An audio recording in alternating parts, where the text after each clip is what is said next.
A group of people back in 1989 started looking at a way to develop some jobs in Monroe County using a natural resource of the county and to do a start-to-finish product and not have an out-of-state company come in, take a resource, take it to North Carolina or California and make a product and not give anything back to the county. And we originally talked about doing a small red oak furniture factory because of all the good timber in Monroe County, and then we met a guy from the Small Business Development Center out of Concord College. He said, you guys should look at water. He said there's a operation called Cobell, which is taking water out of the county and taking everything to Roanoke, and hasn't created one job in the county, is making millions of dollars. And so a bunch of us, it was probably 15 or 20 of us, started meeting almost every week looking at ways to maybe do bottled water. August of '89, I flew out to Phoenix to an International Bottled Water Association trade show and met this guy Bill Bell, who actually owns Tyler Mountain in Charleston. And he was saying, you guys should look into the 5-gallon delivery service then, because nobody's doing it in your area. It's too far for us to travel that far.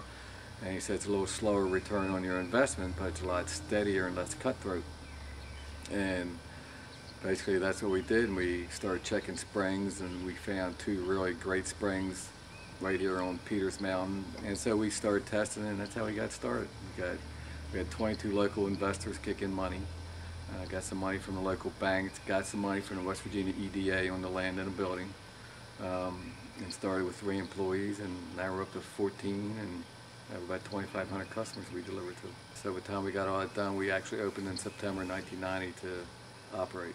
When I first started looking for land back in mid-70s, my priority for buying a piece of land was that it had a good spring on it. I grew up with well water, and I hate chlorine. Chlorine, I think it's a necessity, but I'm not sure if it's good to ingest every day. Okay, when we developed the spring, we went up there, and the spring has been in operation for a farm. They used it in 1933 during a drought, and it supplied all the water to 3 farms and irrigated the cornfields for the dairy. And we ended up leasing that spring.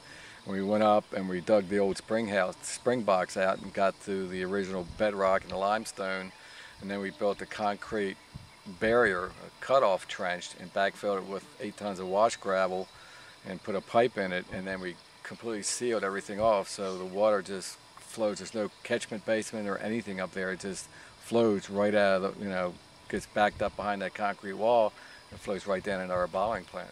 What I do is we gravity feed straight down off the mounting into the bottling plant, and there I run it through 6 1-micron absolute filters, and then we have an ozonator that disinfects our water. We have these storage tanks but I just use them for selling bulk water because I would rather just not have any storage capacity. It's less chance of contamination or algae growth or anything, so we just bottle straight from the spring, disinfect, filter, disinfect it, and put it right into the bottles. There's 22 local investors. Most of them nobody's more than a 10% shareholder.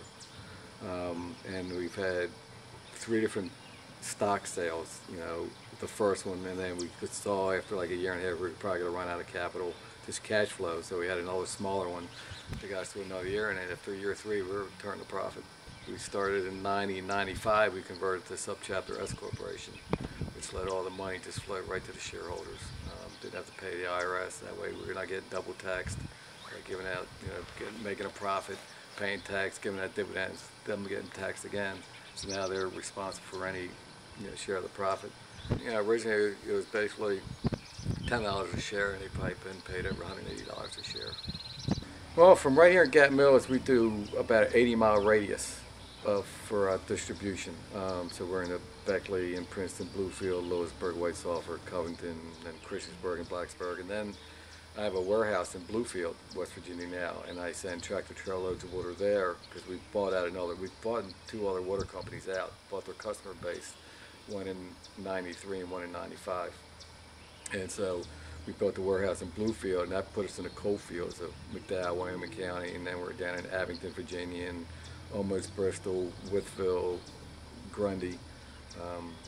So, you know, that increased our reach, and then we have an overlap in Princeton Bluefield between, you know, deliveries from here and deliveries from there. And then I have a distributor that comes in and picks up tractor trailer loads of bottles already bottled in Clarksburg, and he does the Morgantown area. And then I have some of my private labels out of Charleston, McCoon Coffee. There's a fair amount of homeowners that get the water in McDowell County because their water is fairly contaminated in certain areas. I mean, it's just nasty water. And then, and there's a fair amount of business in, you know, in McDowell and, you know, like Welch and Yeager, and then we're down and we go to Bradshaw and all these little towns. We have a distributor actually in McDowell County that is still in the Yeager schools. I mean, we did them a lot. I mean, their water was really terrible. It got to the point where they had so much barium in the water they couldn't even wash their hands with it. They were using our water to wash their hands with. We got one of the most depressed counties in West Virginia having to buy water so the kids can wash their hands with it. And then they tried to get the state to change the limits so the water would pass the regulations. Yeah, that's the truth. I mean, that was unbelievable. The people in McDowell tried to get them to? Yeah, there was different people trying to get them to change the limits so their water would pass. And so then you'd have all the kids and stuff drinking the water. Yeah, so, but they didn't do it. We're very regulated. We have to do weekly samples for bacteria, and then I have 2 different springs, so I have to do a product and a source for each one of them annually, where we do probably over 120 different contaminants for each spring. And then I have to do quarterly tests of my caps and my bottles and my closures.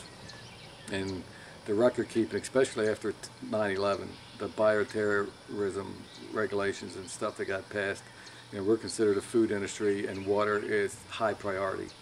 So, you know, I had to do all these filings and registrations and stuff with the FDA just so they know, and, you know, I don't take anybody to my spring anymore, which I hardly did any before, but just, you know, just so somebody can't come in and contaminate it. But regulatory wise, it's just, you know, I mean, we're a food product, and, you know, I want people to know that, you know, we got a good product that's safe, and, you know, there's all these different things on, you know, bottled water is a waste of money, it's a waste of time, and it's environmentally not sound, and, you know, people have different preferences, you know, but why not pick on, you know, the soda industry? I mean, here they're picking on an industry that's got a healthy product.